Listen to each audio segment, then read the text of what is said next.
Iyi mwumva ni radiyo ijwi rya Amerika.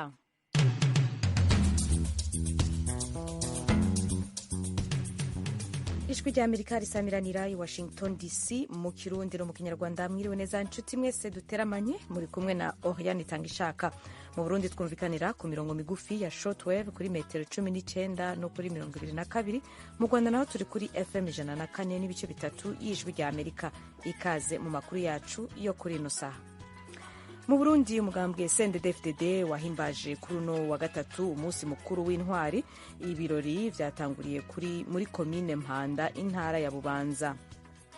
Umurundi wese nimba ubu ushobora kumara amezi imyaka uryamye ataco winona hari abitanze. Yego urashobora kuvuga ngo ndakaze ngo jewe oya ibuka hari abantu bitanze kugira ibintu bihinduka. Uwo ni umukuru umugambwe CNDD-FDD Reverien Ndikuriyo. Nukuri ico jewe ntigeze nemera kandi n'ubu ntemera, bategeza kuwita umunsi mukuru uhariwe abahoze ku rugamba. Uwo nawe ni Cassien biza bigomba atwara ishirahamwe y'abakukuruke bamugariye ku rugamba. Perezida wa Kenya William Ruto Ntashyigikiye Manda z'umukuru w'igihugu zirenga zibiri. Ayo makuru n'ayandi avugwa hirya no hino ku isi ni mu kanya. Perezida wa Kenya William Ruto Ntashyigikiye Manda z'umukuru w'igihugu zirenga zibiri. Thomas Kamirindi araduha ibindi kuri iyi nkuru. Impaka zatangiye mu cyumweru gishize muri bamwe mu badepite b'ishyaka rya Perezida Ruto, United Democratic Alliance UDA mu magambo magufi. Bavuga ko manda ebyiri zikwiye kuvaho ku buryo umuntu yabasha kwiyamamariza umwanya w'umukuru w'igihugu no gutorwa inshuro zose ashaka.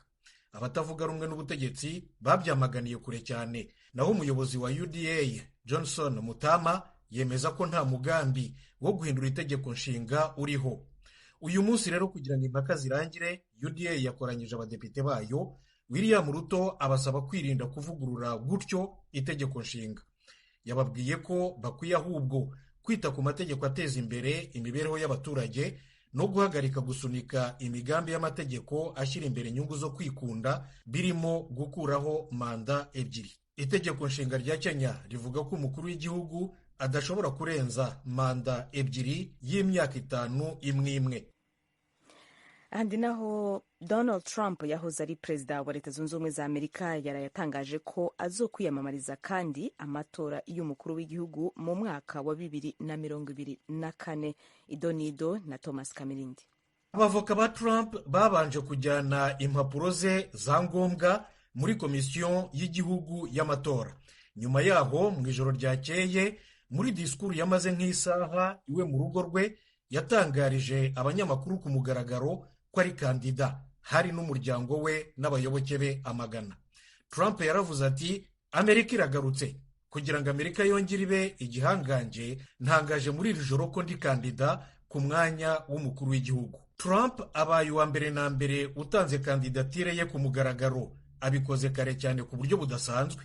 Ababisesengura bemeza ko ashaka gusiga cyane bihagije abandi nabo bashaka kwiyamamaza bo mu ishyaka rye ry'abarepublikani. Kugeza ubu abavugwa cyane cyane ni Mike Pence wari vice perezida we na Ron DeSantis, guverineri wa leta ya Florida iri mu majyepfo y'igihugu. Ikindi bavuga gishobora kuba giteye Trump ubwira ni ukugira ngo abambire imanza nyinshi zimuri hejuru mu nkiko. Tuvuge nk'ebyiri. Minisiteri y'ubutabera irimo iramukoraho anketi ku ruhare yaba yaragize mu gitero cy'abayoboke be ku itariki ya 6 y'ukwezi kwa mbere 2021 ku ngoro y'inteko ishinga amategeko y'igihugu Capitol hano i Washington. Naho muri leta ya Georgia mu majyepfo y'uburasirazuba bw'igihugu, umushinjacyaha amukurikiranyeho icyaha cyo gushaka guhindura ku ngufu ibyavuye mu matora yo mu 2020. Ku rundi ruhande, abahanga mu by'amategeko na politiki bemeza ko nta tegeko rihari ribuza abashinjacyaha gukomeza anketi zabo, nk'uko nta tegeko ririho ryabuza Trump gukomeza kwiyamamaza n'igihe cyose baba batanze ibirego mu nkiko. Arakoze mugenzi wacu Thomas Kamirindi adushikirije amwe mu makuru avugwa hirya no hino ku isi. Tubibutse ko muri kumubandanya kumviriza radio Ijwi rya Amerika isamiranira i Washington DC mu Kirundi no mu Kinyarwanda. Mu kanya n'amakuru yo mu karere k'ibiyaga binini vya Afrika.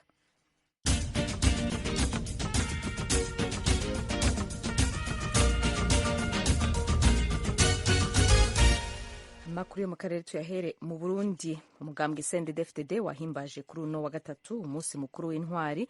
Ibirori vyatanguriye muri komine Mpanda, intara ya Bubanza. Umugambwe uri ku butegetsi CNDD-FDD umenyesha ko ari akaryo ko kwibuka abatanze ubuzima bwabo kugira igihugu kironke amahoro.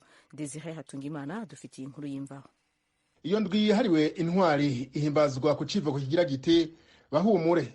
Iyo tuvuye turahazi, aho turi turahabona, dutunganye neza iyo tuja ntituzogwe mu kibira tutazi.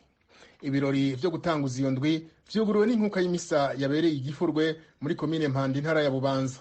Ni naho hashinguwe abagwanyi ba FDD, bamwe bishwe n'igisoda ca leta bagwana, abandi bakaba baricanye hagati yabo kubera ugucanamwo kwigeze kwaduka mu bagwanyi ba FDD. Aho hashinguwe rero abo bishwe hari umusaraba munini wanditseko ngo ntihica ubwoko hica ubutegetsi bubi.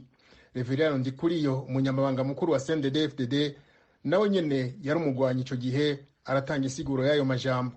Ibi rero gituma bavuga bati ntihica ubwoko hica ubutegetsi bubi ni kubera abari barongoye abandi batabitwayemo neza. Ngira mu madini twumva turiko turigisha tuti umuntu wese w'indongozi ni yame ashishoza ntajane nyabahururu. Nivyo twaratewe mu kibira, hanyuma baradusohora ikibira. Mugabo abari baturongoye bashitse aho baruhukira, bagiye kubaza inkoho n'ibindi bikoresho barabibura, bacafata umugwi w'abantu barabica, kandi atana conseil de guerre baye. Bahejeje kubica ivyo bikoresho byose byaje bishika. Nico gituma rero twamaze turabivuga tuti ntihica ubwoko hica ubutegetsi bubi. Uwarongoye umugambwe uri ku butegetsi arafite ico asaba abarundi bose atanumwe avuyemwo muri no ndwi yahariwe kwibuka izo ntwari. Umurundi wese nimba ubu ushobora kumara amezi imyaka uryamye ataco winona, hari abitanze. Yego urashaka kuvuga ngo ndakaze ngo jewe oya ibuka, hari abantu bitanze kugira ibintu bihinduke, kubitiza agatima, hanyuma bavuga uti basi umwe babiri. Naho buri mu nzego zinyuranye z'igihugu, menya yuko washitse kubera hari byahindutse. Ibitegera neza byose turabibona, ibigenda neza byose turabibona. Dukosore rero kuko bajya abantu bitanze, abitanze bose bavuga bati turakeneye ko abazoba mu Burundi bazoba mu mahoro n'umutekano, batunganirwe mu byabo no mu babo. Biza bigomba Cassien atwara ishirahamwe ry'abakukuruke mu gisirikare ca kera bamugariye ku rugamba, amenyesha ko uwo munsi mukuru utategerezwa kwitwa ukuru no munsi. Nukuri ico jewe ntigeze nemera kandi n'ubu ntemera, bategezwa kuwita umunsi mukuru uhariwe abahoze ku rugamba. Kandi ivyo birabaho no mu bindi bihugu. Aho iwacu ibintu tubifata uko bitari, ni hamwe nyene ho kuja barahenda abantu bakabaha intumbero itariyo. Muri iryo shirahamwe babona ko uwo munsi mukuru ufatiye kwikumira.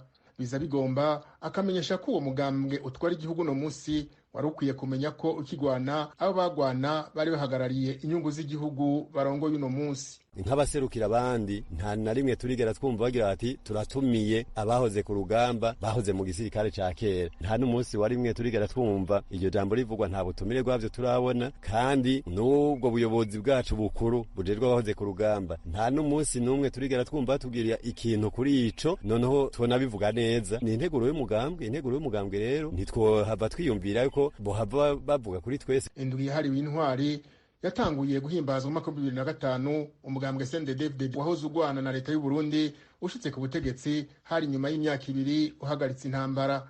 Ivyo navyo vyaturutse mu bigano vya Arusha vyahuza abanyamigambwe n'imihari yose yagwana na leta y'u Burundi, vyahavuye bishika ku masezerano ya Arusha. Igenekezo rya 16 kwezi kwa 11 uko umwaka utashe, uwo mugambwe uri ku butegetsi mu Burundi urahimbaza uwo munsi mukuru wahariwe intwari. Uno mwaka ibirori vyo gusozera iyo ndwi bikazobera ku mugwa mukuru w'intara ya Ruyigi mu buseruko bw'u Burundi. Desire Hatungimana, Kigali, Ijwi rya Amerika.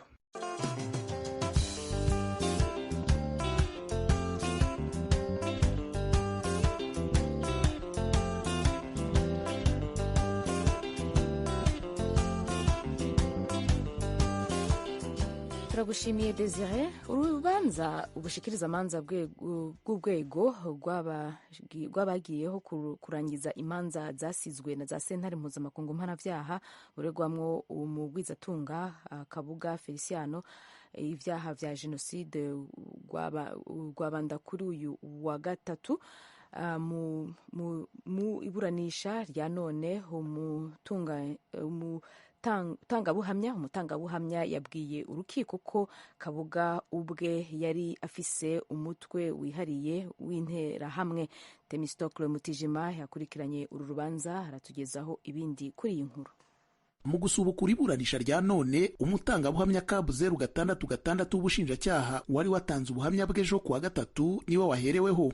Kabu 066 wari wabwiye urukiko ko Kabuga yatanze intwaro gakondo ndetse n'imodoka byifashishijwe n'interahamwe mu gukora jenoside ku Gisenyi. Ibibazo byari bisigaye mu ibazwa rye yabibajijwe n'umucamanza Margaret de Guzman, umwe mu bagize inteko iburanisha. Madamu de Guzman yongeye kubaza umutangabuhamya icyamubwiye ko imodoka ebyiri zakoreshwaga n'interahamwe mu gutwara abajya kwicwa n'abamaze kwicwa zatanzwe na Kabuga kitari gusa ibyo yumvise bivugwa. Kabu 066 avuga ko amakuru y'uko zatanzwe na Kabuga yayahawe n'abazakiriye kandi bizerwaga. Umucamanza de Guzman kandi yamubajije niba ahamya birenze ku byo yumvise bivugwa ko intwaro gakondo yemera ko yapakuruye zatanzwe na Kabuga koko. Umutangabuhamya asubiza ko umuntu wari uhagarariye ubutegetsi bwa perefegitura wanagenzuraga ibikorwa by'ubwicanyi muri Gisenyi ari we wababwiye ko izo ntwaro gakondo zatanzwe na Kabuga. Abajijwe icyamubwiye ko izo ntwaro arizo zakoreshejwe mu bwicanyi bwakorerwaga hiswe Komine Rouge, Kabu 066 yasubije ko yari mu bagize umutwe w'interahamwe, bivuze ko azi byinshi mu bikorwa byaberaga mu yari perefegitura ya Gisenyi, by'umwihariko muri Komini Rubavu. Umucamanza de Guzman yanabajije Kabu 066 impamvu mu kwica bakoreshaga intwaro gakondo kandi bari barahawe imbunda. Uyasubiza ko intwaro zombi yaba iza gakondo n'imbunda zose zakoreshwaga, ariko iza gakondo zakoreshwaga kenshi mu kwica abantu urubozo. Nyuma ya Kabu 066 humviswe undi mutangabuhamya w'ubushinjacyaha. Uwo ni uwahawe izina rya Kabu 076 mu rwego rwo kumurindira umutekano, ndetse amashusho ye yarahishe kandi n'ijwi ryahinduwe. Kimwe n'abatangabuhamya Kabu 009 na Kabu 066 bamubanjirije baje gutanga ubuhamya bavuye muri gereza, Kabu 076 nawe yakatiwe n'inkiko zo mu Rwanda gufunga ubuzima bwe bwose nyuma yo guhamwa n'ibyaha bya jenoside. Uyu kandi nawe yiyemerera ko yari mu bagize umutwe w'interahamwe ariko muri Kigali no mu nkengero zayo. Mu ncamake y'ubuhamya bwe bwasomwe n'umushinjacyaha, Kabu 076 avuga ko umutwe w'interahamwe zo ku Kimironko wari uzwi ku rwego rw'igihugu nk'umutungo bwite wa Kabuga. Uyu mutangabuhamya yemeza ko Felicien Kabuga ari we wamenyeraga izo nterahamwe zo ku Kimironko icyo zikeneye cyose, nazo zikarinda urugo rwe n'aharukikije hose.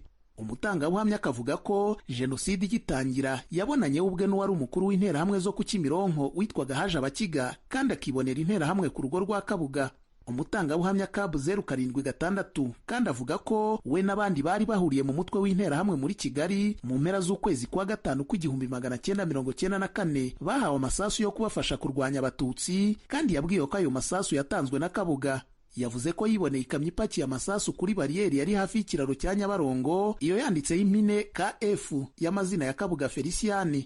Akemeza ko ayo masasu ariyo yakoreshejwe mu kwica Abatutsi mu masegiteri yose y'umujyi wa Kigali.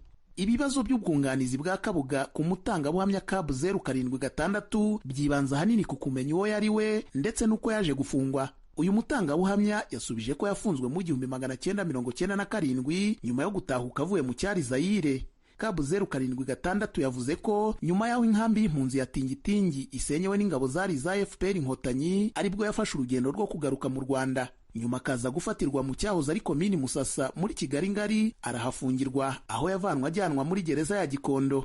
Umunyamategeko Françoise Mate wunganira Kabuga amubajije igihe yagerejwe bwa mbere imbere y'umucamanza, Kabu 076 yasubije ko gukomeza kubazwa ibibazo nk'ibi bishobora kuganisha ku kuba yamenyekana. Ibyo bituma ibibazo by'ubwunganizi bijya kubarizwa mu muhezo.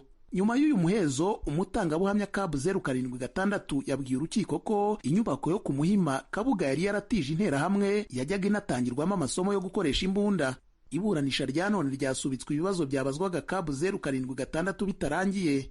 Umucamanza Ian Bonomi yanzura ko ubwunganizi bwa Kabuga buzakomeza guhata ibibazo uyu mutangabuhamya kuri uyu wa kane. Felicien Kabuga yagaragaraga mu rukiko akurikiye urubanza, nubwo kugeza ubu atarahabwa umwanya wo kwiregura kuvura urubanza rwatangira kuburanishwa mu mizi. Umunyemari Kabuga Felicien mu maburanisha yabanje yahakanye ibyaha aregwa, avuga ko ari ibinyoma, watigeze yanga Abatutsi ahubwo yanakoranaga nabo mu bucuruzi bwe.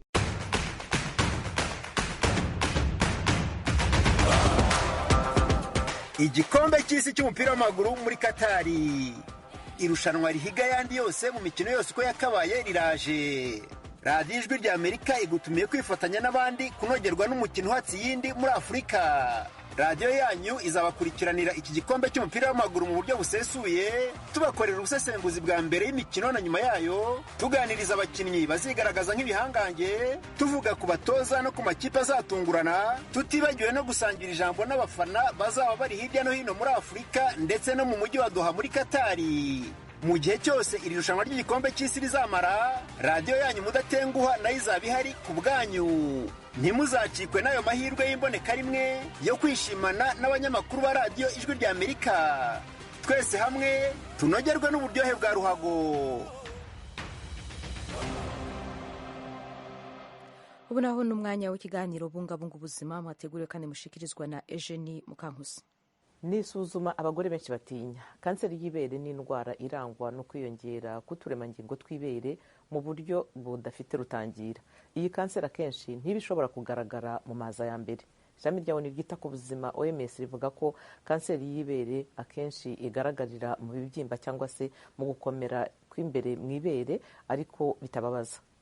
Ibindi bimenyetso birimo nk'ihindagurika ry'uruhu rwo kw'ibere, kuzana utwenge duto duto kw'ibere, kubyimba kw'ibere ryose cyangwa se igice cyaryo, n'uburyaryate mu ibere. Kanseri y'ibere iza mu buryo bwinshi nk'uko bitangazwa n'ikigo cy'ubuvuzi John Hopkins. Kanseri y'ibere yo mu bwoko bwa triple negative yihariye kuva ku 10 kugera kuri 20% by'abarwayi bose ba kanseri y'ibere, kandi ni nayo ikaze cyane, ikanakunda kwibasira abagore babirabura. Kanseri y'ibere ishobora kugaragara ku bagore ndetse no ku bagabo, ariko akenshi ikunze kwibasira cyane cyane abagore. Inzobere zivuga ko hari ibyago by'uko umugore umwe kuri 4 ashobora kwibasirwa na kanseri y'ibere, mu gihe ku bagabo ibyo byago biri ku mugabo umwe ku bagabo 100. Imibare yerekeranye na kanseri yo ku rwego mpuzamahanga igaragaza ko ikigero cy'impfu ziterwa na kanseri y'ibere kiri hejuru muri Afurika, kandi impamvu zibitera harimo kutabasha kubona ubuvuzi bukwiye, inkuru z'ibinyoma kuri iyi kanseri ndetse n'imyumvire mibi kuri yo, hamwe no gutinda kwisuzumisha.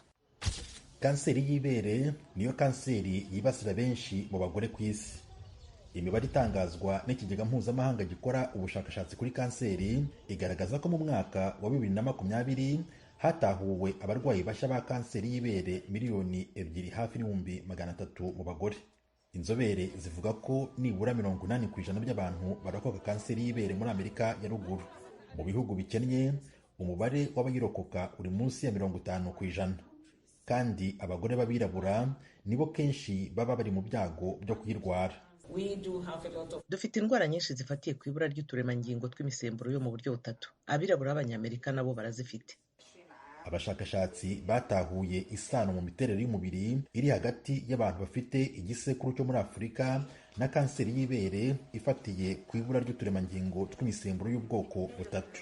Abahanga mu by'ubuvuzi bavuga ko bene iyi kanseri igira ubukana cyane kandi igasa nk'ikunda gukwirakwira vuba kurenza no mu ibere, ikaba kenshi inakunda kwihembera ikagaruka nyuma yo kuvurwa kurusha ubundi bwoko bwa kanseri y'ibere.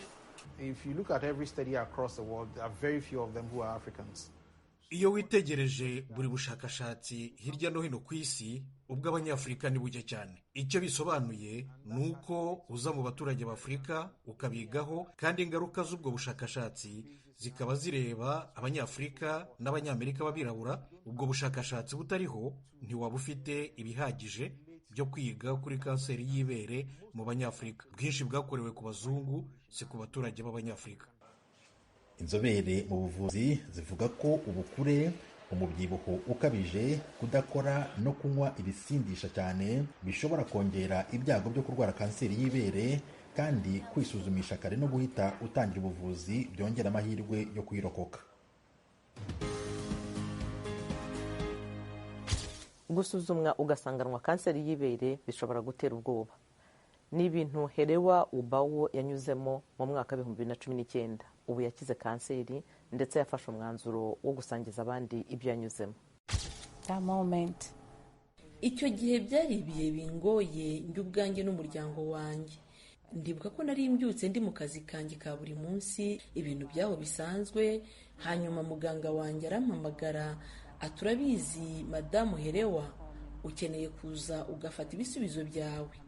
Ubwo nasubiyeyo, muganga aricara anganiriza amfashe mu biganza, arambwira ngo twabonye ibisubizo byawe madamu Herewa, wasanzwemo kanseri y'ibere. Nabaye nk'uwikanze, oya, kubera ko sinashoboraga kubyiyumvisha, kuko twizera ko kanseri y'ibere ikomoka mu muryango, kandi uko nari mbizi nta muntu mu muryango wanjye wari warigeze arwara kanseri y'ibere. Rero byarankangaranyije, bikangaranya inshuti n'umuryango, urabyumva.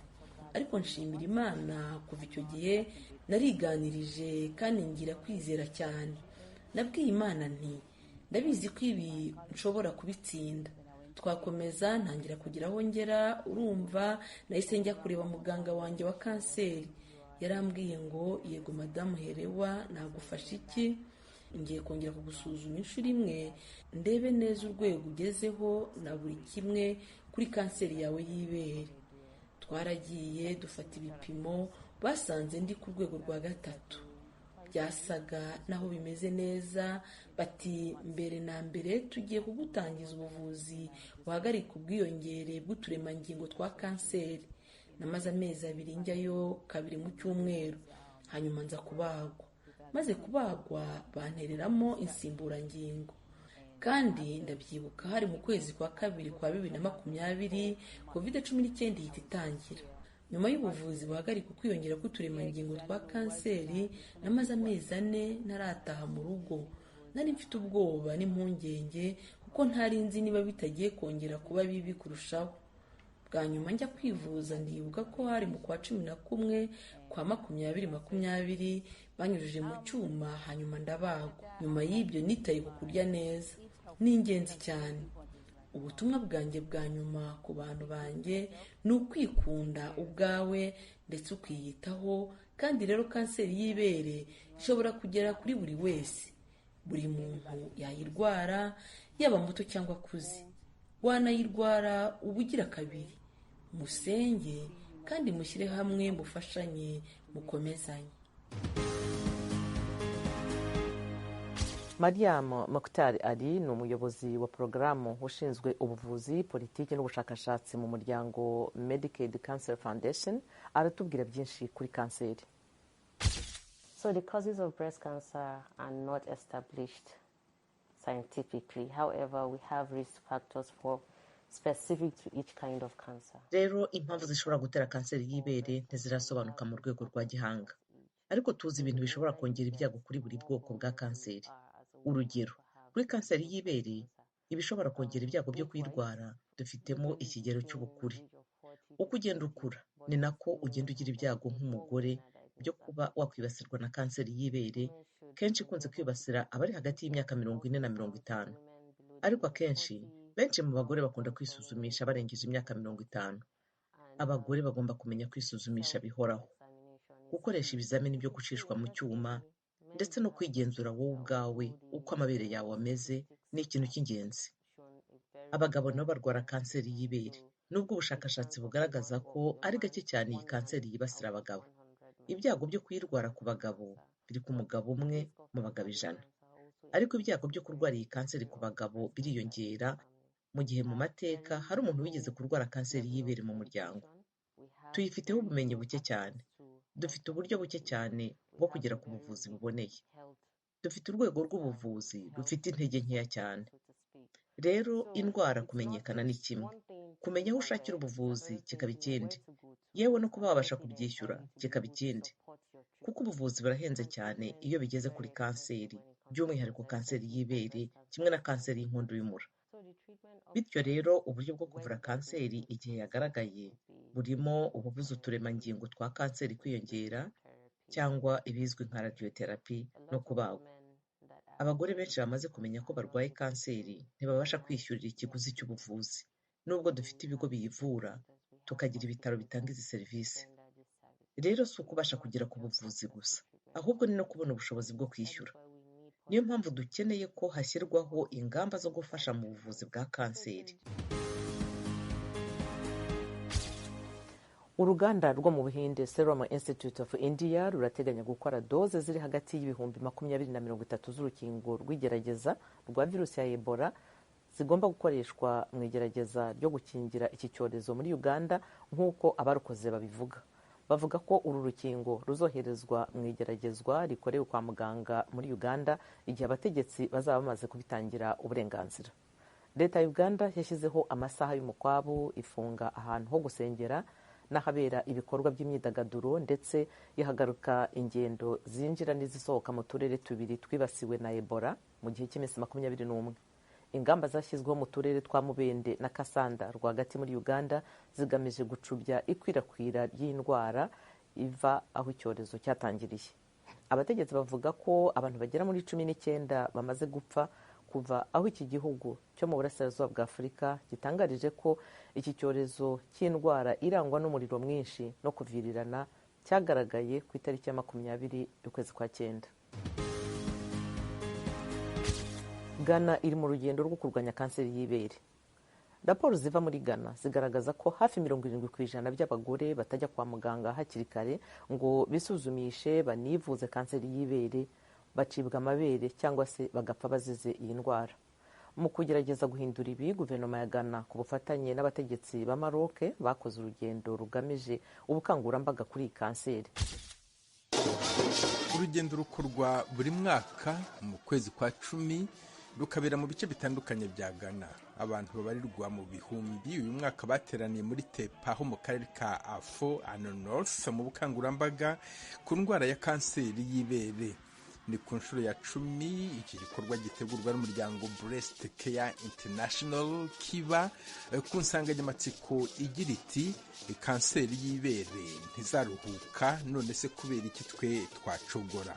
Our mothers, our sisters, ababyeyi bacu, abavandimwe bacu, banyogokuru, bakobwa bacu, inshuti zacu bapfa bishwe n'iyi ndwara bitagakwiye. Twebwe abo mu muryango Breast Care International n'ibitaro Peace and Love twafashe umwanzuro wo gutangiza urugamba rwo kurwanya kanseri y'ibere mu gihugu cyacu no muri Afurika. Eric Nana Agemange Prempe ni umuyobozi w'ikigo cya Leta gishinzwe imicungire y'ibiza. Over 4,600 Ghanaians are diagnosed with breast cancer every year. Abagore bagera ku 2,000 mu bagera ku 4,000 basuzumwe bagasanganywa kanseri y'ibere barapfa buri mwaka.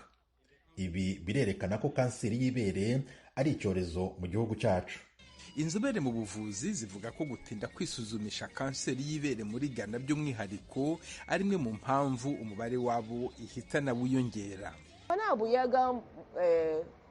Gulichike mamana sometimes she mention yana gabin be ciwo.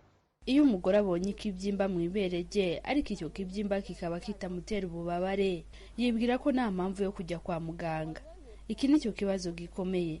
Rero turimo kubasaba ko bujya kwa muganga ngo bisuzumishe hakiri kare mbere y'uko uburwayi bukomera cyane. Ambasade ya Maroc muri Ghana yemeye inkunga yayo mu gukomeza urugamba rwo kurwanya kanseri y'ibere muri iki gihugu. Long live Morocco-Ghana friendship and good relations. Guverinoma ya Maroc izakomeza gushyigikira Ghana hamwe no kwitabira gahunda z'ubukangurambaga mu baturage ku byerekeranye na kanseri y'ibere. Mu bihugu bya Afurika biri munsi y'ubutayu bwa Sahara, kwisuzumisha bitinze no kutabona imiti ikwiye ya kanseri y'ibere bishobora kongera abahitanwa nayo. Abagore benshi bisuzumisha igihe cyararenze, kuyivura bitagishobotse kandi bihenze. Rakoze kuri icyo kiganiro bungabunga ubuzima mugenzi wacu Eugene Mukankusi yaduteguriye akadushikiriza. Nshuti mwese mukunda radiyo Ijwi ry'Amerika, ibiganiro twabateguriye muri aka kanya bigarukiye ngaha. Turashimiye bagenzi bacu bose bagize uruhara mu itegurwa ry'amakuru twabashikirije. Mwari kumwe na Oriane Tangishaka. Ndashimiye Nadia Taha yadufashije kwegeranya ibiganiro twabateguriye. Frederic Ngundikije niwe yarabihagariye. Turashimiye namwe mwese inshuti mwaduteze amatwi, kandi turabateye akamo mubandanye kumviriza radiyo Ijwi ry'Amerika. Mugire umugoroba mwiza.